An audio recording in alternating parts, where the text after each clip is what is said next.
আসসালামু আলাইকুম। কুষ্টা kitchen and food কেয়ারে সবাইকে স্বাগতম।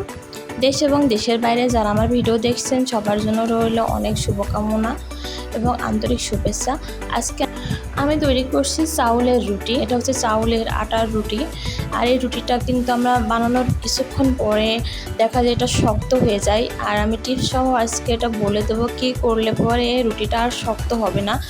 আপনি 2-3 দিন রেখে দিলেও রুটিটা ঠিক এমন নরম থাকবে। আর আমার ভিডিওটি ভালো লাগলে লাইক কমেন্ট শেয়ার করবেন। নতুন যদি হয়ে থাকেন চ্যানেলে তাহলে পরে সাবস্ক্রাইব করে দিন আমার চ্যানেলটিকে। পাশে থাকা বেল আইকনের উপর ক্লিক করলে আমার নতুন নতুন ভিডিও আপনাদের কাছে পৌঁছে যাবে। যারা আছেন আপুরা ভাবিরা বা আন্টিরা যারা আমার ভিডিও দেখছেন দয়া করে তাদেরকে বলছি একটু সাবস্ক্রাইব করে দিন আর আমাকে সাহায্য করুন। চলেন দেখি এই রুটিটা আমি কিভাবে তৈরি করেছি। আমি কড়াইতে পানি দিয়েছি আর তার ভিতরে দিয়ে দিলাম লবণ। আমরা যেহেতু কম বেশি সবাই আটাটা মারি, তাই আমরা কিন্তু জানি যে কতটুকু পানি দিলে কতটুকু আটা দেওয়া লাগবে। তারপরেও পরিমাণ অনুযায়ী যদি আপনারা দিতে চান তাহলে পরে 1 কাপ আটার জন্য 2 কাপ পানি এভাবে দিতে পারেন।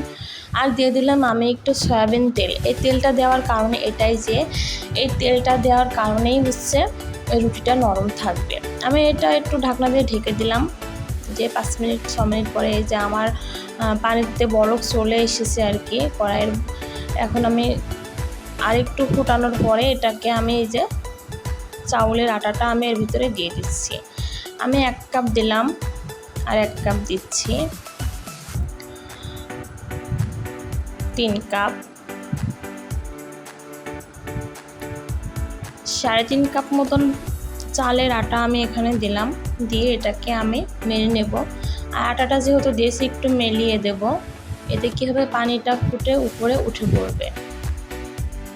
আমি আরেকটু বলে দিচ্ছি, আমি যেহেতু 3.5 কাপ আটা নিয়েছিলাম এই জন্য আমি কিন্তু এখানে 7 গ্লাস পানি দিয়েছিলাম। এতে আমার আটাটা কিন্তু ঠিক মতন হয়ে গেছে। এবার আমি ঢাকনা দিয়ে এটাকে ঢেকে দিলাম 5-6 সেকেন্ড মতো। তারপরে এই যে আটাটার উপরে পানিটা উঠে এসেছে। এবার আমি আটাটাকে মেরে নেব। আর আমি আটাটাকে মেরে নিচ্ছি। আমি কিন্তু একটা হাতল তৈরি করে নিয়েছি বাঁশ দিয়ে। আর আপনারা চাইলে খুন্তি দিয়েও করতে পারেন, তবে এটা দিয়ে আটাটা মারা খুব ভালো হয়। যেহেতু আমরা গ্রামে থাকি সবাই এটাই ব্যবহার করে। আমার আটাটা এই যে হয়ে গেছে খুব সুন্দর, দেখেন পানিও নাই কোনো ইয়েও নাই। এবার এটাকে আমি নামিয়ে ফেললাম। এটা কিন্তু নামিয়ে একটু গরম থাকা অবস্থাতে, যেহেতু হাত যেতে দেওয়া যায় সেই অবস্থাতে এটাকে মুথে নিতে হবে, না হলে আটাটা শক্ত হয়ে যাবে আর দলা পেকে যাবে। আর দলা পেকে গেলে কিন্তু রুটিটা সুন্দর হবে না। তাই হালকা পানি নিতে হবে আর বেশ কিছুক্ষণ গরম থাকতে এটাকে সুন্দর করে মুথে নিতে হবে। আমাদের এই যে এটা মথা হয়ে গেছে, এখন এটা থেকে রুটি তৈরি করে নেব।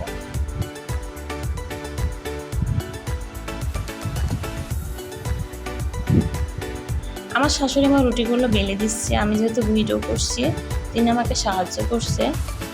আমাদের অনেকখানি রুটি কিন্তু বেলা হয়ে গেছে, আপনারা দেখতে পাচ্ছেন পাশে। আর এটা আপনাদেরকে দেখানোর জন্য, যেহেতু রুটির কাঠটা ফেটে যায়, কী কারণে ফেটে যায়, এই যে এইভাবে কাঠটা এইভাবে করে নিলে আর কি চেপে চেপে নিলে পরে কাঠটা ফেটে যাবে না। যেহেতু চালের আটা রুটি তৈরি করতে গেলে পরে কিন্তু রুটির কাঠটা ফেটে যায়।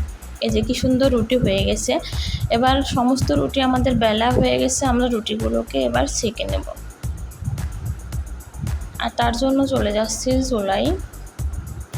আমাদের রুটিগুলো এই যে এবার আমি তাওয়া দিয়ে দিয়েছি আর রুটিগুলোকে এবার সেঁকে নিতে হবে।